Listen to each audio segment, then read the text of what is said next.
Hello, good morning students. Yes beta, our today's topic is type of acquired immunity. तो कितने types की acquired immunity होती है हमारी बॉडी के अंदर? There are two types of acquired immunity. First is active immunity. First is active immunity. And the second one is the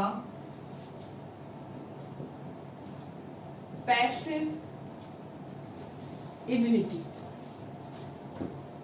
तो नाम से ही आपको पता चल गया होगा. एक्टिव मीन्स जिसमें आपकी बॉडी जो है डायरेक्टली एनकाउंटर के थ्रू होती है किसके? एंटीजन. और फिर आपकी बॉडीज का प्रोडक्शन शुरू हो जाता है किसका? दैट इज एंटीबॉडीज का. ओके तो जब बॉडी के अंदर डायरेक्टली एंटीजन एंटर करेगा और उसके बाद में आपकी बॉडी जो है उसके अगेंस्ट में रिएक्शन करेगी, इम्यून रिस्पॉन्स शो करेगी, उसी को आप क्या कहोगे? Active immunity. In case of the passive immunity यहाँ पर डायरेक्टली आप एंटीबॉडीज को ही बॉडी के अंदर क्या कर दोगे? इनोकुलेट कर दोगे. ओके उस तरह की इम्यूनिटी को हम क्या कहते हैं? Passive immunity. So what is active immunity? First, when antigen from outside enters in your body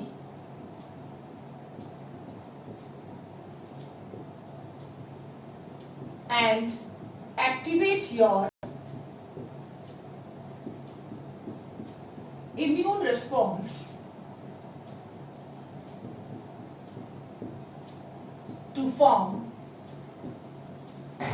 antibodies against that antigen.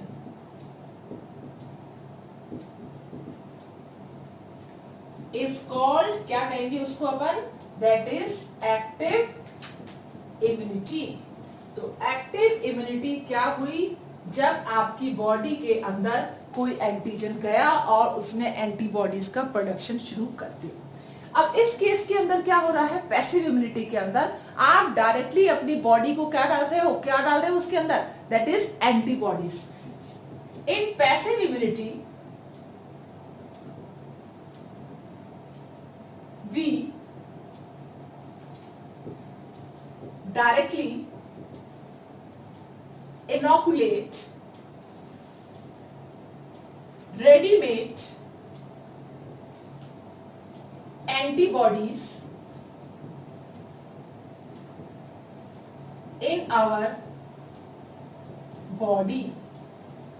यहां पर बनी बनाई एंटीबॉडीज आपने बॉडी के अंदर क्या कराई? इंट्रोड्यूस कराई. उसको आपने क्या कहा? Passive immunity. यहां पर आपने बॉडी ने जो है एंटीजन के बाद में उसके अगेंस्ट में किसका प्रोडक्शन करा? एंटीबॉडीज की. जैसे कि नेचुरल इम्यूनिटी जिसे अपन कहते हैं. So active immunity is type of natural immunity. तो सबसे पहले कोई एंटीजन जब आपकी बॉडी के अंदर जाएगा तो आपकी बॉडी उसके अगेंस्ट में रिस्पॉन्स शो कर रही है. तो रिस्पॉन्स किस फॉर्म में शो कर रही है? एंटीबॉडीज के फॉर्म में. तो एंटीबॉडीज जब बनती है, फॉर एग्जांपल यहाँ पर ये एंटीजन आपकी बॉडी के अंदर क्या करता है? एंटर करा. इस एंटीजन ने जैसे ही आपकी बॉडी के अंदर एंटर करा, आपकी बॉडी ने क्या करा? एंटीबॉडीज का फॉर्मेशन. तो ये जो एंटीबॉडीज का फॉर्मेशन हुआ है, इस एंटीजन का यहां पर आके आपकी बॉडी क्या कर रही है? इस तरह से इसके अगेंस्ट में एंटीबॉडीज का फॉर्मेशन कर रही है. ये जो प्रोसेस हुआ ये किसके अंदर हुआ? आपकी बॉडी के अंदर. आपकी बॉडी को क्या हुआ? एक टाइम लगा. उसने एक पर्टिकुलर स्मॉल या ज्यादा क्या करा? टाइम पीरियड लिया. बिना टाइम पीरियड के अंदर ये नहीं बना सकती. तो सबसे पहले वो क्या करेगी? आपकी बॉडी इसको क्या करेगी? रिकॉग्नाइज करेगी. रिकॉग्नाइज करने के बाद में क्या करेगी? इस एंटीबॉडी का क्या करेगी? फॉर्मेशन. तो पहला रिकॉग्निशन होगा, फिर फॉर्मेशन ऑफ एंटीबॉडीज, और कुछ किस फॉर्म में हो जाएंगी? That is in form of memory cells. अब यहां पर क्या हो गया? Formation of memory cell. अब आप देखिए यहां पर मेमोरी सेल का फॉर्मेशन हुआ, रिकॉग्निशन हुआ. ये सारा का सारा जो प्रोसेस हो रहा है इसके लिए क्या चाहिए? There is requirement of time. Okay, so there is need of time period. Mostly इस टाइम पीरियड को थोड़ा टाइम पीरियड चाहिए होता है, आप इसको लैग पीरियड भी कह सकते हैं, ठीक है ना, that is the lag period, क्योंकि शुरुआत में जब रिएक्शन शुरू होती है तो वो थोड़ा समय लेती है, उसके बाद में here there is no formation of memory cells, ठीक है, कोई मेमोरी सेल्स नहीं है। भाई एंटीबॉडी बनी बनाई ले रहे हो तो मेमोरी सेल्स के फॉर्मेशन का तो सवाल ही नहीं उठता। तो no formation of memory cells and it is effective immediately। जैसे ही आप एंटीबॉडी दोगे वो उसी समय क्या करने लग जाएगी, काम करने लग जाएगी। तो हम ये क्या कहेंगे, इफेक्टिव इमीडिएटली, ये तुरंत क्या कर रही है, काम कर रही है, जबकि इसने क्या करा है, एक पर्टिकुलर टाइम पीरियड लिया है। तो जो पर्सन इम्यूनोलॉजिकली जो है क्या कहते हैं स्ट्रांग हो गए, उन्हीं के अंदर ये क्या हो रहा है, काम। इम्यूनोलॉजिकली वीक जो पर्सन्स है उनके लिए एक्टिव इम्यूनिटी का कोई काम ही नहीं, क्योंकि उनकी बॉडी ये वर्कआउट कर ही नहीं सकती। So there is no purpose, no purpose for कौन से वाले पर्सन्स के लिए, immunologically weak person.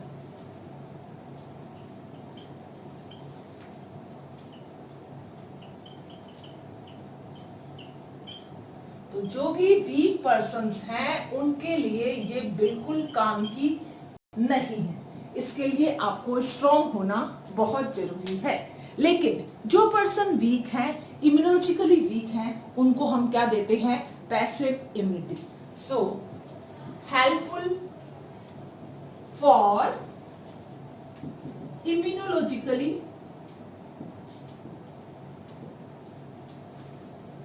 weak person। तो ये बेसिक डिफरेंस है आपके एक्टिव इम्यूनिटी में और पैसिव इम्यूनिटी में। एक्टिव इम्यूनिटी के अंदर क्या गया, एंटीजन गया और उसके अगेंस्ट में एंटीबॉडीज का फॉर्मेशन। पैसिव इम्यूनिटी के अंदर क्या गई, डायरेक्टली क्या गई, एंटीबॉडीज गई। नो रिएक्शन हो रहा है, बना बनाया सारा सामान इसको जो है मिल जाएगा। जब ये जाएगा तो कुछ टाइम लेगा, टाइम लेगा यानी कि उसके अंदर क्या बनना शुरू हो जाएंगे, मेमोरी सेल्स। एक पर्टिकुलर टाइम पीरियड ये क्या करेगा, लेगा। लेकिन इस केस के अंदर कोई भी मेमोरी सेल्स का फॉर्मेशन नहीं हो रहा है। जब मेमोरी सेल्स ही नहीं बनेंगे तो कोई टाइम पीरियड ही नहीं होगा, इसलिए आप क्या कहते हो, इफेक्टिव इमीडिएटली।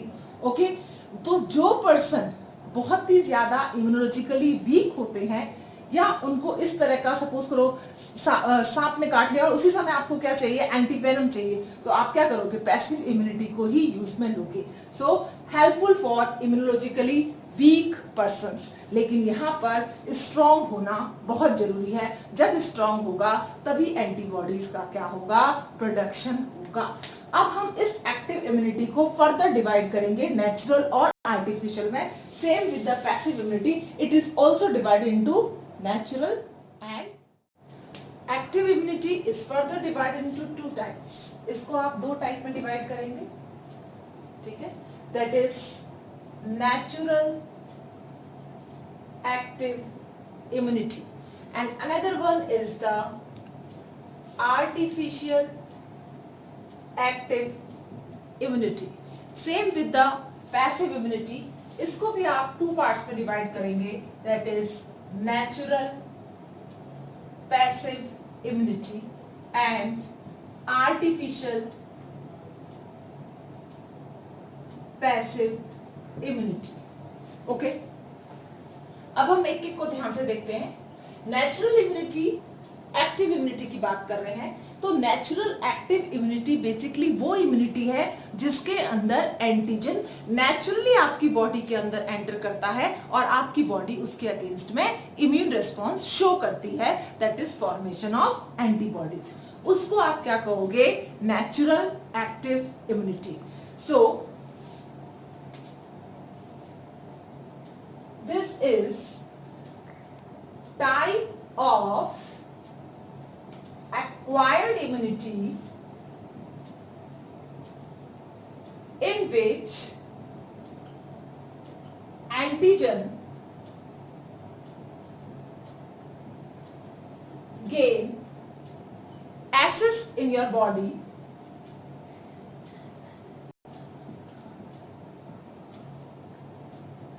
नेचुरली। ये सारा प्रोसेस कैसे हो रहा है? नेचुरली। इसका हम एग्जांपल ले सकते हैं। फॉर एग्जांपल, मम्स का वायरस या फिर स्मॉल पॉक्स का वायरस आपकी बॉडी के अंदर एंटर करा। फॉर एग्जांपल, मम्स वायरस और स्मॉल पॉक्स वायरस,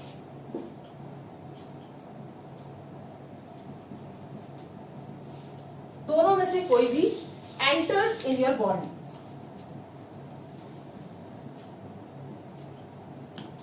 तो जब ऐसे ही ये वायरस आपकी बॉडी के अंदर इंट्रोड्यूस होगा, आपकी बॉडी का इम्यून रिस्पॉन्स इलाइट होगा और वो क्या करेगा? एंटीबॉडीज बनाएगा, साथ साथ में मेमोरी एंटीबॉडीज वाले सेल्स भी बनाएगा। तो ये जो सारा फंक्शन हो रहा है, इसी को हम क्या कहते हैं? Natural active immunity. सेम जैसे बाहर से कोई आप एंटीजन आपकी बॉडी के अंदर गए, ठीक है ना? तो जैसे ही बॉडी अंदर जाएगा, ये एंटीजन है, ठीक है, इसके अगेंस्ट में आपकी बॉडी ने क्या फॉर्म करा?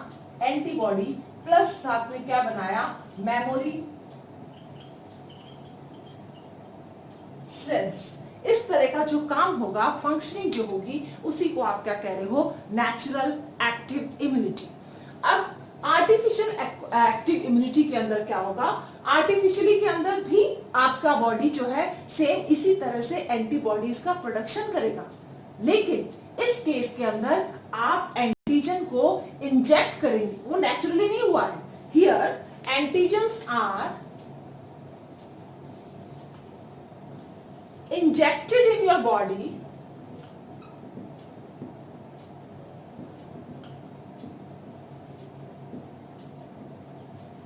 इन वीक फॉर्म और किल्ड फॉर्म, ठीक है ना? इसी को अपन कहते हैं, मतलब वैक्सीनेशन वाला जो प्रोसेस है, सेम वही process. Here antigen are injected in your body artificially via vaccines. It may be killed और weak form. It may be killed, या तो आप बिल्कुल एंटीजन को किल कर दो, उसके बाद में बॉडी के अंदर इंट्रोड्यूस करा, या आप उसको इतना वीक कर दो कि वो आपकी बॉडी के अंदर तो जाए, लेकिन आपके जो है डिजीज प्रोड्यूस ना कर पाए, सिर्फ एंटीबॉडी का प्रोडक्शन वो कर पाए, ठीक है? या तो आप उसको क्या कर दिया? वीक कर दिया। या फिर आप क्या कर सकते हो? उस पर्टिकुलर किल करा है आपने और वीक करा है, ठीक है ना? या आप हो सकता है कि वो टॉक्सिन हो, ठीक है ना? बहुत सारे टॉक्सिन्स जो हैं वो क्या करते हैं आपकी बॉडी के अंदर? क्या करेंगे? एंटीबॉडीज का फॉर्मेशन। तो प्लीज एक चीज और ध्यान रखना है यहाँ पर कि अगर हम बात करते हैं टॉक्सिन, तो टॉक्सिन मतलब भी क्या होता है? एंटीजन। आपकी बॉडी क्या बनाती है उसके अगेंस्ट में? एंटीटॉक्सिन। तो एंटीटॉक्सिन को आप एंटीबॉडीज कह सकते हैं। प्लीज रिमेंबर दिस थिंग, ठीक है ना? टॉक्सिन मतलब जहर। तो जहर क्या है? That is the antigen. वो जहर भी है एंटीजन। आप ये ना समझें कि पूरा का पूरा जो है एंटीजन माइक्रोब जो है वही एंटीजन का काम कर सकता है, उसके द्वारा प्रोड्यूस करा हुआ टॉक्सिन एंटीजन का काम नहीं कर सकता, ऐसा नहीं है। टॉक्सिन भी क्या कर रहा है? एंटीजन का वर्क कर रहा है। और मैं ये कहती हूं कि आपकी बॉडी उसके अगेंस्ट में एंटीटॉक्सिन्स बना रही है, दैट मीन्स उसके अगेंस्ट में एंटीबॉडीज बना रही है। So antitoxin and antibodies both are same. Don't confuse in these terms. Okay? Yes, killed, weak और toxin. ठीक है ना? क्योंकि कुछ क्या करते हैं? टॉक्सिन का सिक्रेशन करते हैं, वो आपकी बॉडी के अंदर गया। तो यहाँ पर जब एंटीजन आपकी बॉडी के अंदर इंजेक्ट हो रहा है आर्टिफिशियली, इस पूरे प्रोसेस को आप क्या कह सकते हो? That is vaccination. तो वैक्सीनेशन क्या है? Vaccination is example of artificial active immunity. Vaccination के अंदर जो बेसिक प्रिंसिपल है वो क्या है? That is formation of memory sales. अगर मेमोरी सेल्स बनते हैं तभी वैक्सीनेशन क्या होगा? पावरफुल होगा, तभी वैक्सीनेशन होगा। अगर अदरवाइज क्या है? मेमोरी सेल्स नहीं बने तो आपको फ्यूचर के अंदर वही सेम एंटीजन आएगा, तो आपके मेमोरी सेल्स ही तो आपको प्रोटेक्ट कर रहे हैं। तो वैक्सीनेशन के अंदर that is formation of memory sales is the basic principle of vaccination. ठीक है, तो इस चीज का ध्यान रखना। तो ये हुई आपकी artificial acquired immunity. Next come to the natural passive immunity. यहां पर डायरेक्टली आपकी बॉडी क्या कर रही है, एंटीबॉडीज को ले रही है, और वो भी naturally, that is taking antibodies naturally, directly, बिना किसी उसके, डायरेक्टली नेचुरली आप क्या ले रहे हो, एंटीबॉडीज ले रहे हो अपनी बॉडी के अंदर। Example, for example, yes, for example के अंदर जो क्या कहते हैं, प्लासेंटा के थ्रू जो क्रॉस करके एंटीबॉडी जो जाती है फीटस के पास में, वो कौन सी एंटीबॉडी होती है, that is IgG. IgG immunoglobulin gamma, ये क्या हो रहा है, प्लासेंटा को क्रॉस करता है, cross placenta and enters in fetus body। तो भाई फीटस को इम्यूनिटी कौन प्रोवाइड कर रहा है, मदर का प्लासेंटा के थ्रू एक एंटीबॉडी जा रही है, क्योंकि प्लासेंटा खुद एक बहुत बड़ा बैरियर है। उस बैरियर से तो आपको मालूम है कि डायरेक्टली ब्लड भी नहीं जा पाता है पूरा का पूरा, तो इसमें से बैरियर में से ये एंटीबॉडी क्रॉस करके किसके पास में पहुंच गई है, फीटस के पास में पहुंच गई है, उसको इम्यूनोलॉजिकली स्ट्रॉन्ग बनाने के लिए। क्योंकि वो कैसा है, पैसिव इम्यूनिटी किसके लिए है, इम्यूनोलॉजिकली वीक पर्संस के लिए है। तो जो वीक पर्सन है वो कौन है, फीटस से ज्यादा वीक कौन होगा, ठीक है, यस। दूसरी एंटीबॉडी जो है वो किसके, कौन सी वाली है, आईजीए, इम्यूनोग्लोबिन अल्फा। ये किसके थ्रू जा रही है, that is the thick yellow milk, first milk of the mother, which is known as the colostrum. इसको हम क्या कहते हैं, दैट इज द कोलेस्ट्रॉम। इसके अंदर भी क्या भरा हुआ है, IgA, that is the immunoglobin alpha, first milk of mother. तो अब आप समझिए होंगे कितना इंपॉर्टेंट है mother's milk, that is the colostrum. अब बात आती है पैसिव इम्यूनिटी की, और वो भी आर्टिफिशियल, ठीक है। तो नेचुरली जो है बेबी को कौन सी इम्यूनिटी मिल गई, IgG की मिल गई, IgA की मिल गई, नेचुरली मिली है, उसने इंजेक्शन नहीं लिए हैं, ये नेचुरली मिली है, उसको आपने क्या कर दिया, natural passive immunity. Passive artificial immunity जो है वो किस टाइप की होती है, सपोज करो आपको स्नेक बाइट हुआ, स्नेक बाइट होने के बाद में आप उसके अगेंस्ट में क्या ले रहे हो, एंटीटॉक्सिन्स ले रहे हो, एंटीबॉडीज ले रहे हो, या एंटीवेनम ले रहे हो। तो आपने डायरेक्टली उसके अगेंस्ट में जो एंटीवेनम लिया है, उस एंटीवेनम से क्या होगा, एंटीबॉडीज आपने लिए। एंटीटॉक्सिन को मैंने पहले ही बताया है कि हम क्या कह सकते हैं, एंटीबॉडी। तो आप जैसे ही उसको अपनी बॉडी के अंदर लोगे तो आपके एंटीजन क्या हो जाएंगे, किल होना शुरू हो जाएंगे। तो यहाँ पर आपने वाया इंजेक्शंस क्या लिए हैं, एंटीबॉडीज, ठीक है ना। Here antibody directly inoculated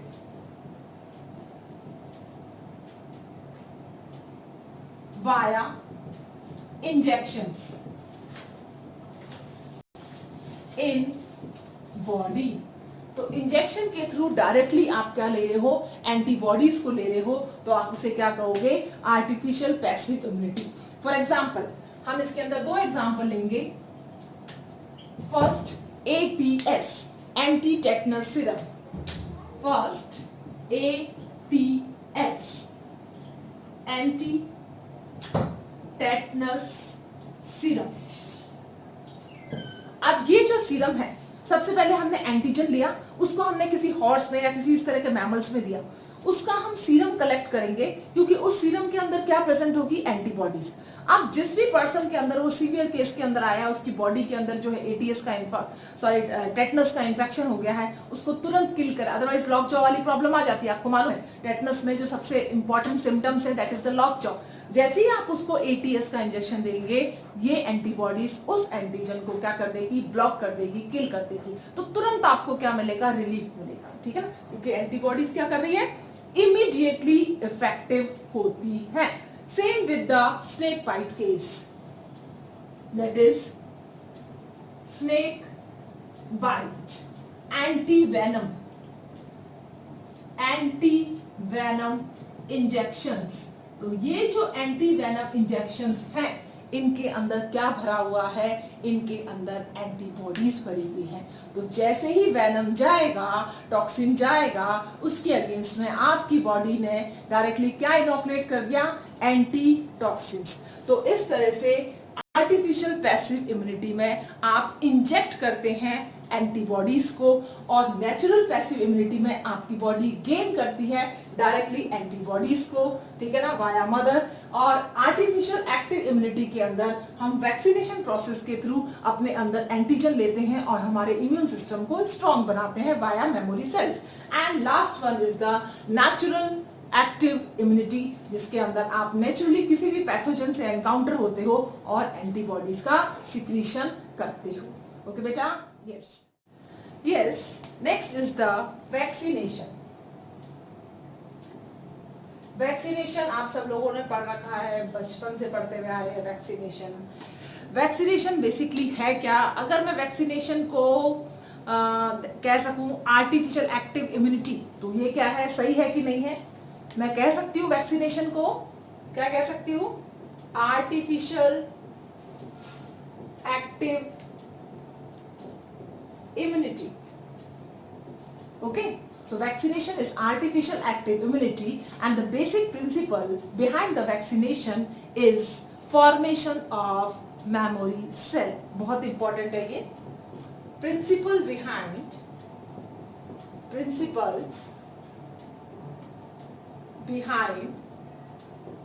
vaccination is क्या है? That is formation of memory cells. Is formation of कौन से cells? memory cells. अब ये देखिए स्टार्टिंग कब से हुई वैक्सीनेशन की। एडवर्ड जेनर, नाम तो सुना होगा आपने, कौन? That is Edward Jenner. Edward Jenner ने सबसे पहले किसकी वैक्सीन बनाई थी? एडवर्ड जेनर जी ने बनाई थी वैक्सीन किसकी? स्मॉल पॉक्स की। तो स्मॉल पॉक्स जो है उसकी वैक्सीन बनाने का क्रेडिट किसके पास में है? जेनर साहब के पास में। तो एडवर्ड जेनर ने क्या करा था? एडवर्ड जेनर ने देखा कि काऊ, उस समय जो काऊ जो थी, ये वर्ड जो है वैक्सीना एक्चुअली क्या है? काऊ को ही क्या कहते हैं? वैक्सीना कहते हैं, ठीक है ना। यस, काऊ के अंदर एक डिजीज होती थी जिसको हम क्या कहते हैं? काऊ पॉक्स, ठीक है।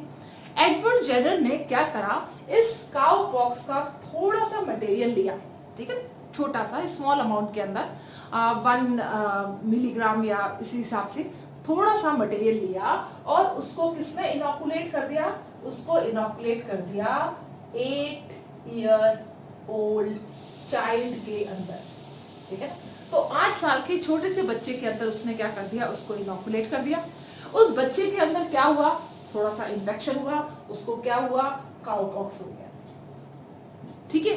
और फिर वो 1.5 महीने में 1 महीने में क्या हो गया? ठीक भी हो गया, रिकवर हो गया, ठीक है। हाँ भाई, वापस क्या हो गया? हेल्दी हो गया। आफ्टर 1.5 मंथ जो है ये क्या कर गया? रिकवर कर गया। 1.5-2 महीने के अंदर रिकवरी हो जाती है। अब 1.5 महीने बाद में उसने देखा कि पर्टिकुलर बच्चा जो है वो बिल्कुल ठीक हो गया है। उसने क्या करा? स्मॉल पॉक्स, उस समय डिजीज फैली हुई थी स्मॉल पॉक्स, किसी ह्यूमन बीइंग के अंदर से स्मॉल पॉक्स का थोड़ा सा मटेरियल उसने लिया और इस पर्टिकुलर जो है चाइल्ड, इसके अंदर क्या कर दिया? इनोकुलेट। किसका? स्मॉल पॉक्स का, ठीक है ना। तो small pox material inoculate in 8-year-old child। तो इन भाई साहब ने इसको, जो बच्चा ठीक हो गया था, उसके अंदर वापस इस स्मॉल पॉक्स का इनोकुलम जो है उस बेबी के अंदर डाल दिया। उसने क्या देखा कि इसको स्मॉल पॉक्स नहीं हुआ, ठीक है ना। इस बच्चे को स्मॉल पॉक्स नहीं हुआ, ठीक है ना। ठीक है। अब उसने देखा कि प्रिंसिपल क्या है इसके पीछे। अगर उसने वही एंटीजन, क्योंकि दोनों के बीच में स्मॉल पॉक्स का वायरस और काउ पॉक्स का वायरस बहुत ज्यादा क्या है, सिमिलर है, लगभग उनका एंटीजन जो है यानी कि स्ट्रक्चर जो है वो बहुत ज्यादा सिमिलर है। तो जब उसने अपने क्या कहते हैं 8 ईयर वाले बेबी को, जब ये 8 ईयर वाले चाइल्ड को जब इसने काउपॉक्स का इनोकुलम दिया तो उसके बाद में उसको काउपॉक्स हुआ, उसकी बॉडी ने एंटीबॉडीज बना ली, उसकी बॉडी क्या हो गई, रिकवर हो गई। उसको वापस जब सेकेंड टाइम इसने स्मॉल पॉक्स का इनोकुलम दिया तो उसकी बॉडी क्या थी, उसके पास में पहले से ही क्या थे, मेमोरी सेल्स थे, इसलिए उसको स्मॉल पॉक्स नहीं हुआ। तो यहां से आइडिया आता है किसका, वैक्सीनेशन का। ओके, अब ये जो वैक्सीनेशन जो है इसको हम क्या करते हैं, 3 स्टेजेस में डिवाइड करते हैं। पहली कौन सी स्टेज है, that is the first generation vaccine. First generation vaccine, जैसे आजकल फोन आने लग गए हैं, आपने देखा होगा 3G 4G 5G, अब देखो कौन सा आता है। ठीक है, तो फर्स्ट जनरेशन वैक्सीन के अंदर आप क्या ले रहे हो, डायरेक्टली पैथोजन ले रहे हो, ठीक है ना। Here pathogen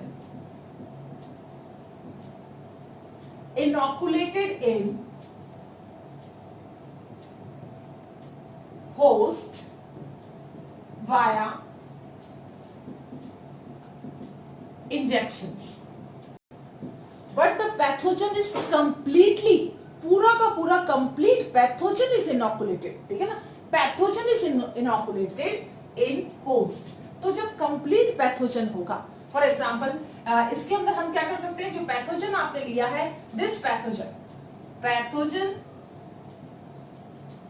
is complete. पहली बात तो आप उसका पार्ट नहीं ले रहे हो, आप पूरा का पूरा पैथोजन ले रहे हो।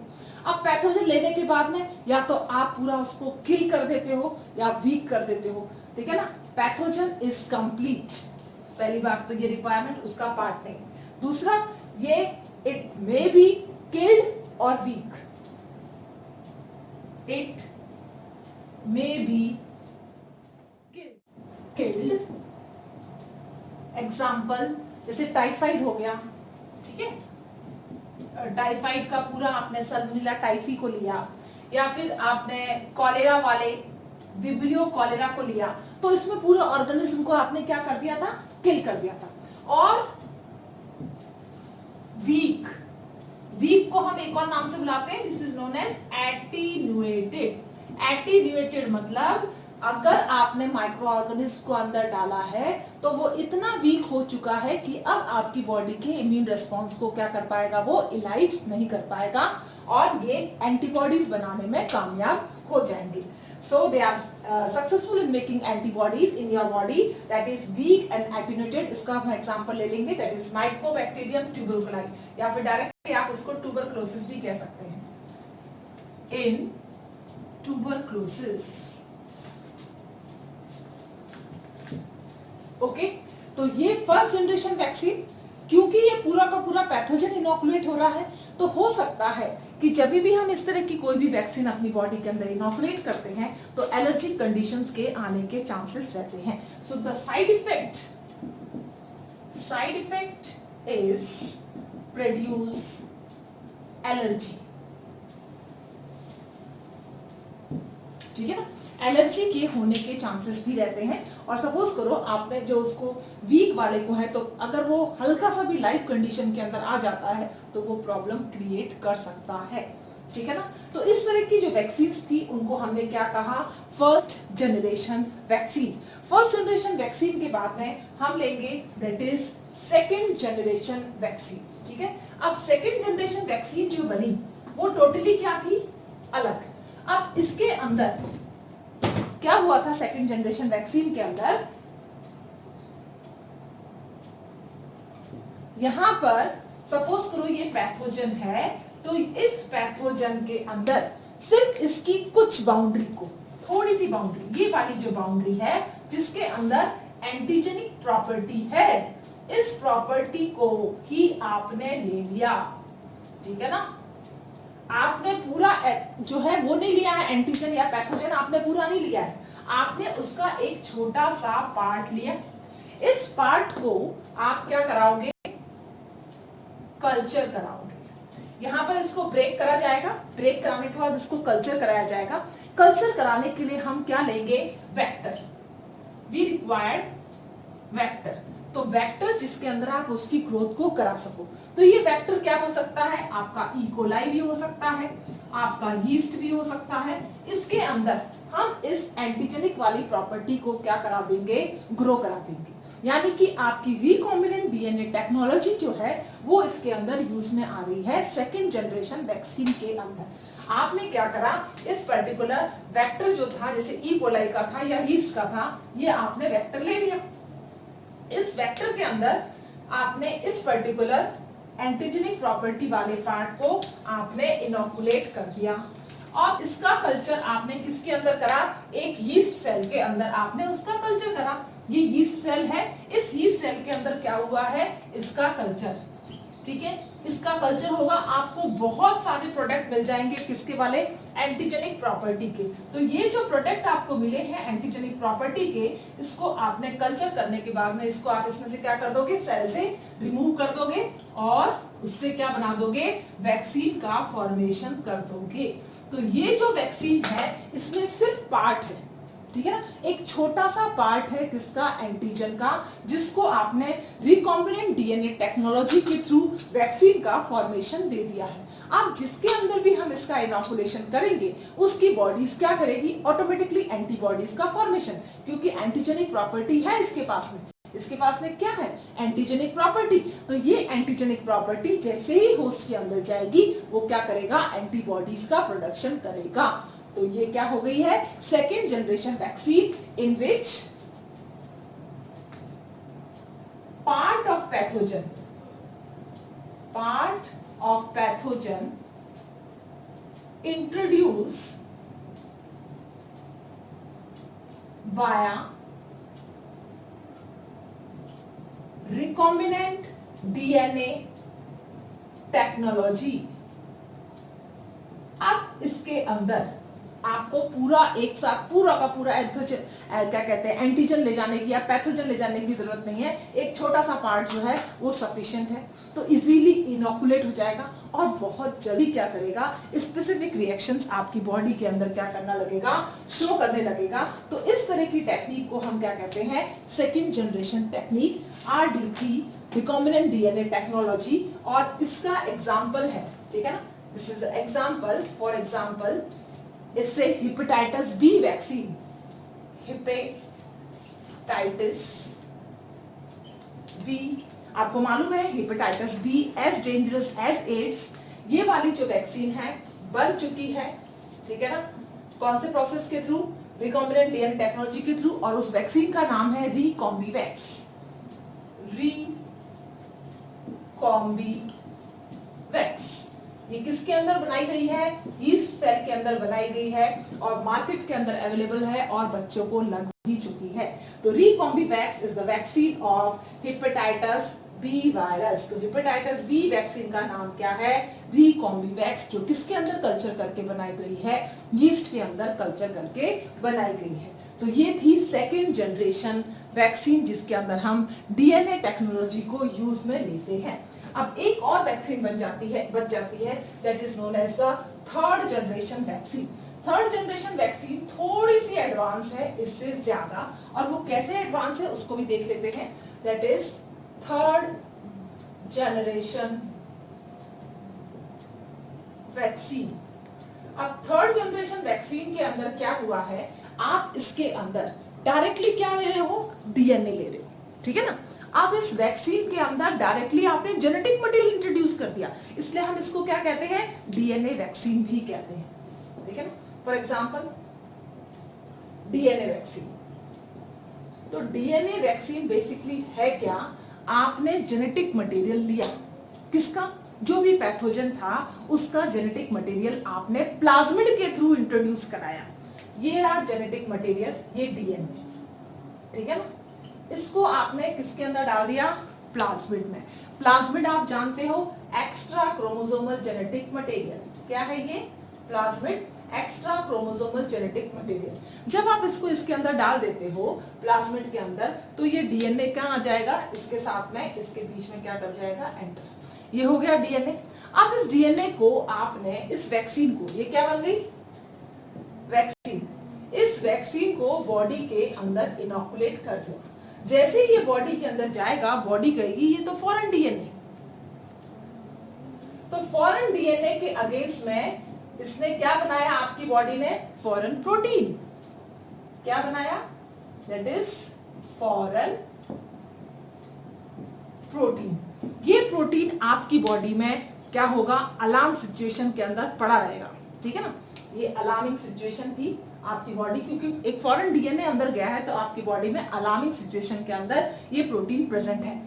वापस कभी हो ना हो, खुदा ना खास्ता, कभी सेम यही एंटीजन आपकी बॉडी के अंदर एंटर कर गया नेचुरली, ठीक है ना, नेचुरली ये आपकी बॉडी के अंदर एंटर कर गया। अब आपकी बॉडी के पास में पहले से ही क्या बना हुआ है, pre formed protein, pre formed protein. ये प्रोटीन इस नेचुरली जो आपने इंट्रोड्यूस करा है डीएनए के प्रोटीन के साथ में क्या करेंगे,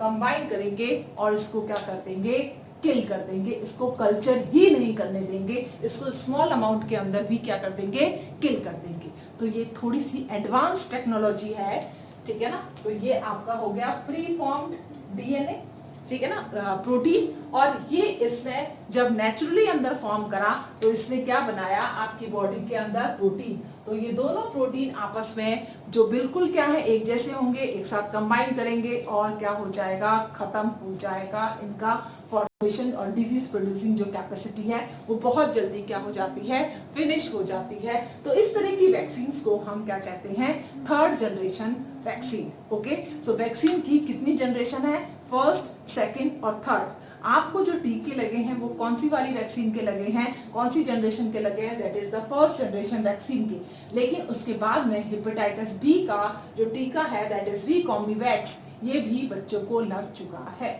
ओके बेटा, यस, थैंक यू।